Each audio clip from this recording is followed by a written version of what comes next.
જેવી રીતે કેન્દ્ર સરકારે અને દરેક રાજ્યએ યોગ અને નેચરોપેથી સિસ્ટમ ઓફ મેડિસિનને સીએ એટલે કે ક્લિનિકલ એસ્ટેબ્લિશમેન્ટ એક્ટની અંદર આવરી લીધા છે, એવી રીતે ગુજરાત રાજ્ય સરકારે પણ ક્લિનિકલ એસ્ટેબ્લિશમેન્ટ એક્ટમાં યોગ નેચરોપેથીને ઇન્ક્લુડ કરવા જોઈએ, જેથી કરીને એની સાચી ચિકિત્સા દરેક લોકો સુધી યોગ્ય ચિકિત્સકો વડે પહોંચી શકે. એક જ ડિમાન્ડ છે કે રજિસ્ટ્રેશનના મુદ્દા ઉપર ખાસ કરીને જે GR 2021માં બહાર પડ્યો, જેમાં એક ત્રુટિ રહી ગઈ છે. ફક્ત એક જ કોલેજને રજિસ્ટ્રેશન મળે છે, એવી જ બીજી કોલેજ અને અન્ય કોલેજોને પણ રજિસ્ટ્રેશન મળે, BNYS કોર્સને માન્યતા મળે, એવી જ ખાસ અમારી ડિમાન્ડ છે, એવી જ અમારી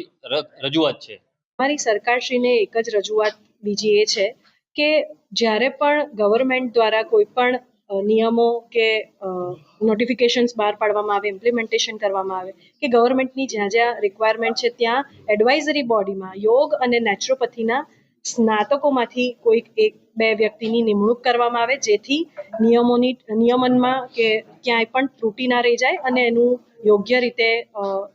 સંચાલન થાય.